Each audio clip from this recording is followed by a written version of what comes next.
பாட்டு நம்ம பாடணும். இது ஒரு ஜெபம். தந்தேன் என்னை இயேசுவே,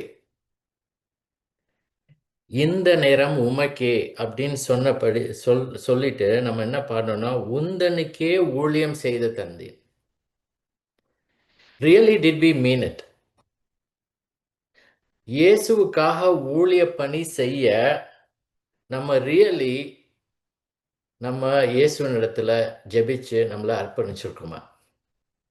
இல்ல நம்ம ஒரு பாடல், நல்ல ஒரு பாடல் அப்படின்னு சொல்லி யோசிக்காம பாடணுமா? we have committed. இது இயேசுவின் இடத்துல நம்ம ஜெபிக்கிறோம். உந்தனுக்கே ஊழியம் செய்ய தந்தேன், என்னை தாங்கியருளும் தந்தேன் என்னை இயேசுவே. அதே மாதிரி ஜீவ காலம் முழுவதும் தேவ பணி செய்திடுவேன். செய்ய போறோமா? எவ்வளோ இயர்ஸ் நமக்கு இருக்கோ, எத்தனை நாள் இருக்கோ, எத்தனை மாசம் இருக்கோ, தேவ பணியை நம்ம செய்ய போறோமா? Do we really mean it? ஏன்னா அதை நம்ம செய்யல, நம்ம மனசு அங்க இல்லைன்னா, நம்ம இயேசுவின் இடத்துல இந்த பாடல் மூலமா ஜெபிக்கிறப்போ நம்ம உண்மை இல்லாமல் இருந்திருக்கிறோம். 3வது ஸ்டான்ஸா, உந்தன் சித்தமே செய்வேன், எந்தன் சித்தம் ஒழித்திடுவேன், எந்த இடம் எனக்கு காட்டினும் இயேசுவே அங்கே இதோ போகிறேன். போவோமா? அவருடைய சித்தத்தை செய்வதே நமக்கு முக்கியமானதா? எந்தன் சித்தத்தை ஒழித்திடுவேன் நம்ம பாடியிருக்கோம். இந்த ஒரு ஸ்டான்ஸா, உந்தன் சித்தமே செய்வேன், இயேசுவானவருடைய சித்தம் என்ன? இயேசுவானவருடைய சித்தம் பிதாவாகிய தேவனுடைய சித்தம். அதையே அவர் செய்ய வந்தார்.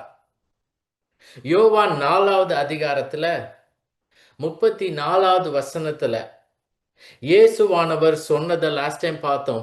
நம்ம பார்த்தது பர்சனல் மிஷன் சொல்லி பார்த்தோம். அவர் வந்ததின் நோக்கம், அவர் எந்த காரணத்துக்காக வந்தார்? அவர் சொல்றார், my food is to do the will of him who sent me and to accomplish his work. என்னை அனுப்பின பிதாவானவருடைய சித்தத்தை செய்து அவருடைய கிரியை முடிப்பதே எனக்கு போஜனமாய் இருக்கிறது. அவர் எப்படி தேவனுடைய சித்தத்தை செய்யணும், முடிக்கணும்னு சொல்லி வந்தாரோ அதை தான் நம்ம பாடலா நம்ம இன்னைக்கு பாடியிருக்கோம். அது நமக்கு போஜனமா இருக்கிறதா? எப்பொழுதும் ஜீவகாலம் முழுதும் தேவ பணி செய்திடுவேன். நம்முடைய வாழ்க்கை முழுவதும் தேவனுக்காக வாழப் போகிறோமா? அதுதான் தேவனுடைய சித்தம். Personal mission. இன்னைக்கு திருச்சியில சிஎஸ்ஐ மிஷன் ஹாஸ்பிட்டல்னு ஒன்று இருக்குது. அவங்களுடைய குறிக்கோள் என்ன? எதற்காக அந்த ஹாஸ்பிட்டல் இருக்குது?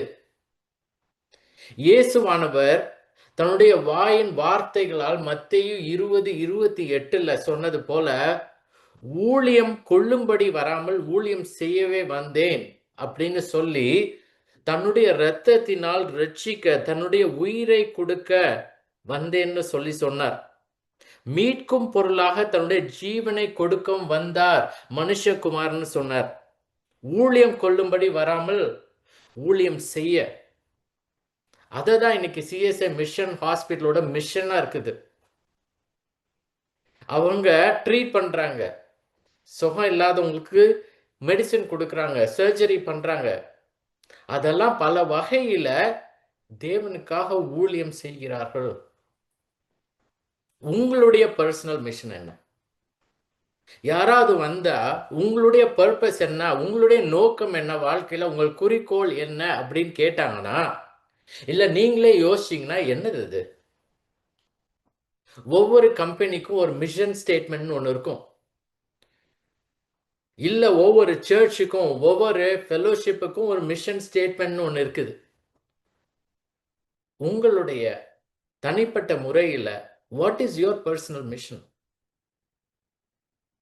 இந்த வாரத்தில் அதை யோசிங்க. உங்களுடைய ஒவ்வொருத்தரும் உங்களுடைய தனிப்பட்ட முறையில், not family, not as a couple, okay, தனிப்பட்ட முறையில் உங்களுடைய பர்சனல் மிஷன் என்ன, நோக்கம் என்ன, எதற்காக இந்த வாழ்க்கையை வாட் எவர் இயர்ஸ் நமக்கு இருக்குது, இல்லை மந்த்ஸ், டேஸ், இந்த வாழ்க்கையில் எதற்காக நீங்கள் வாழ போறீங்க, யாருக்காக வாழ போறீங்க?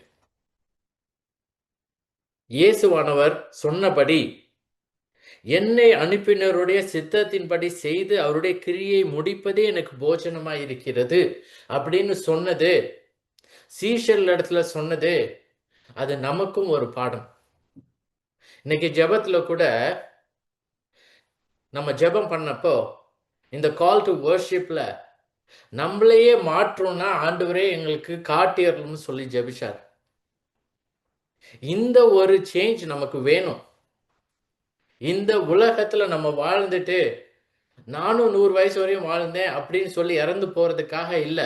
Is it about God? தேவனுடைய சித்தத்தின்படியா நம்ம இறந்து போன பிறகு மீட்டிங் வச்சாங்கன்னா அந்த மீட்டிங்ல நம்மளை பத்தி என்ன பேசணும்னு ஆசைப்படுறீங்க?